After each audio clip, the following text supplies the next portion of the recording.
ঢাকা ১৭ আসনের রাজনৈতিক ইতিহাসে ২০২৬ সালের নির্বাচন এক নতুন মাত্রা যোগ করেছে।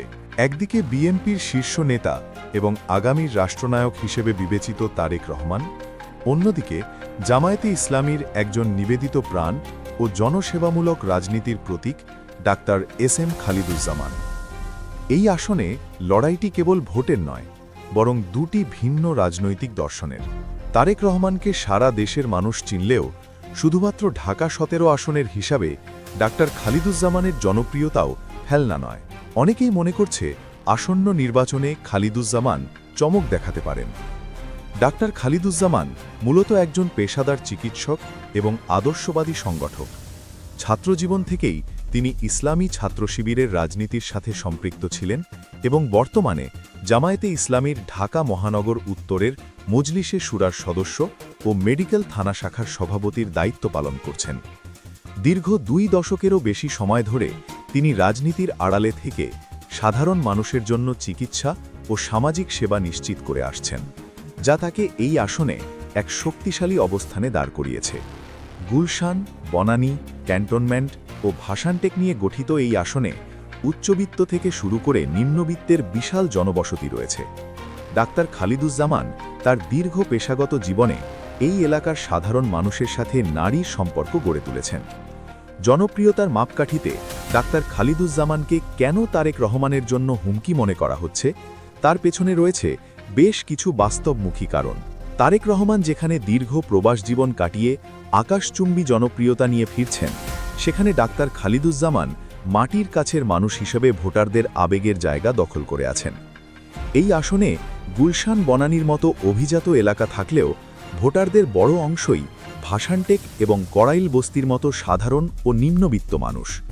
ডাক্তার খালিদুজ্জামান গত কয়েক বছরে এই অবহেলিত মানুষের পাশে ছায়ার মতো দাঁড়িয়েছেন। বিশেষ করে কড়াইল বস্তিতে বারবার যখন ভয়াবহ অগ্নিকাণ্ড ঘটেছে, তখন ডাক্তার খালিদুজ্জামান তার মেডিকেল টিম নিয়ে সবার আগে পৌঁছেছেন। তিনি কেবল ত্রাণ বিতরণ করেননি, বরং তার নিজস্ব পেশাগত দক্ষতাকে কাজে লাগিয়ে বিনামূল্যে চিকিৎসা সেবা ও ঔষধ বিতরণ করেছেন। এই আসনের মধ্যবিত্ত ও নিম্নবিত্ত মানুষের কাছে তিনি কেবল একজন রাজনৈতিক নেতা নন, বরং এক নির্ভরযোগ্য ডাক্তার সাহেব। তার এই সেবামূলক পরিচয় তাকে তারেক রহমানের মতো বড় নেতার বিরুদ্ধেও লড়াই করার আত্মবিশ্বাস যোগাচ্ছে। নির্বাচনী কৌশলের ক্ষেত্রে ডাক্তার খালিদুজ্জামান অত্যন্ত চতুর ও সুদূর প্রসারী খেলোয়াড়। তিনি জানেন যে বড় সমাবেশ বা শোডাউন করে তারেক রহমানের মতো জনপ্রিয় নেতার সাথে পাল্লা দেওয়া কঠিন। তাই তিনি বেছে নিয়েছেন মাইক্রো লেভেল প্রচারণা। তার কৌশলের প্রধান অঙ্গ হল ক্ষুদ্র ক্ষুদ্র দল ভিত্তিক গণসংযোগ। জামায়াতে ইসলামীর শক্তিশালী ক্যাডার ভিত্তিক সংগঠন তার বড় শক্তি। তার কর্মী বাহিনী প্রতিটি পাড়া মহল্লায় ছোট ছোট গ্রুপে বিভক্ত হয়ে ডাক্তার খালিদুজ্জামানের লিফলেট পৌঁছে দিচ্ছে এবং ব্যক্তিগত সমস্যার কথা শুনছে। তার কৌশল হল ভোটারদের সাথে সরাসরি সংলাপ করা। তিনি সাধারণ মানুষকে বোঝাতে সক্ষম হচ্ছেন যে বড় নেতারা জিতলে হয়তো বড় নীতি ঠিক করবেন, কিন্তু বিপদে আপদে ডাক্তার খালিদুজ্জামানকেই পাশে পাওয়া যাবে।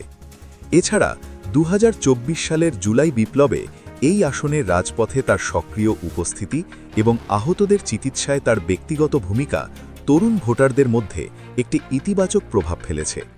তিনি কৌশলে নিজেকে পরিবর্তনের কারিগর হিসেবে তুলে ধরছেন, যা তরুণ প্রজন্মের কাছে বেশ গ্রহণযোগ্যতা পাচ্ছে।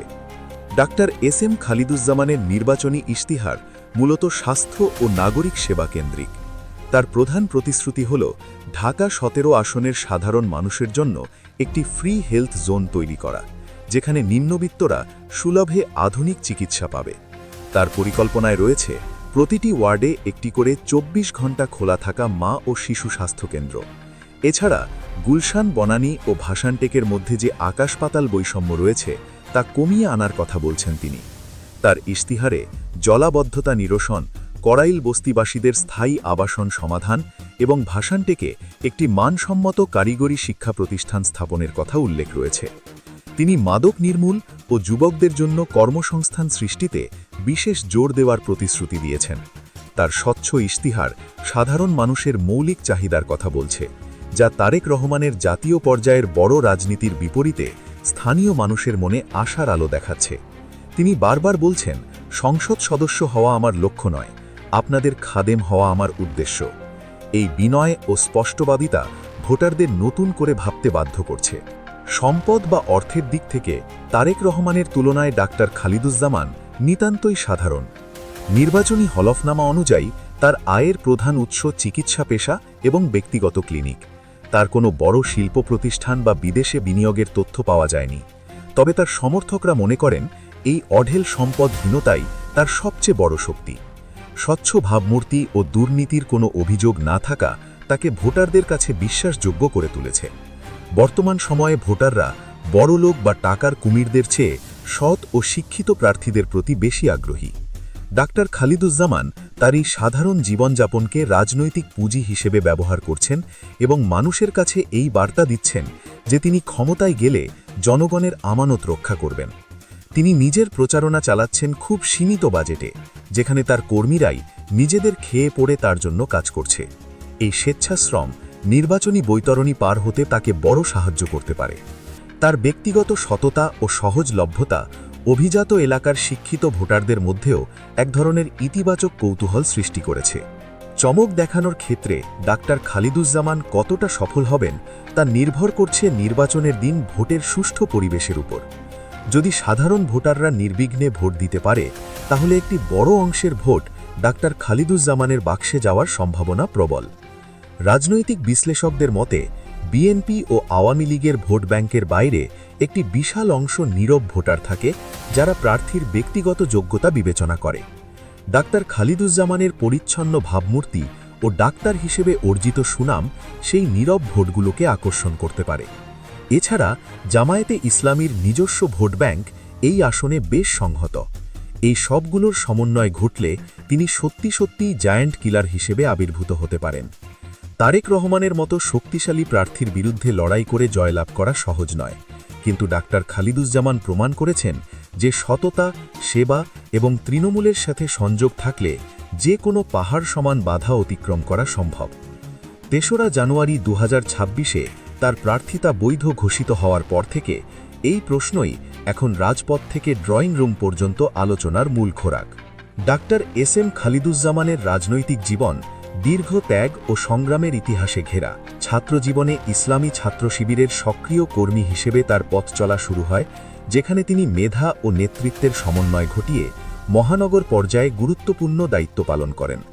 পরবর্তী সময়ে জামায়াতে ইসলামীতে যোগ দিয়ে তিনি রাজপথের আন্দোলনে সাহসী ভূমিকা রাখেন। গত ১.৫ দশকে প্রতিহিংসার শিকার হয়ে তাকে অসংখ্যবার কারাবরণ করতে হয়েছে এবং সহ্য করতে হয়েছে অবর্ণনীয় জেল জুলুম। শত প্রতিকূলতা ও চাপের মুখেও তিনি তার রাজনৈতিক আদর্শ থেকে বিচ্যুত হননি। এই আপোষহীন সংগ্রামী ইমেজই তাকে তৃণমূল কর্মীদের কাছে জনপ্রিয় করে তুলেছে। পেশাগত জীবনে চিকিৎসক হলেও রাজপথের লড়াইয়ে তিনি একজন নিবেদিত প্রাণ সৈনিক হিসেবে নিজেকে প্রতিষ্ঠিত করেছেন। ঢাকা ১৭ আসনের লড়াইটি এখন আর কেবল ব্যক্তি তারেক রহমান বনাম ব্যক্তি খালিদুজ্জামানের মধ্যে সীমাবদ্ধ নেই। এটি এখন পরিণত হয়েছে বড় দলের রাজনৈতিক আধিপত্য বনাম তৃণমূলের সেবার লড়াইয়ে। Doctor SM. খালিদুজ্জামান এমন এক চমক যা নির্বাচনের আগে হয়তো অনেক সমীকরণ বদলে দেবে।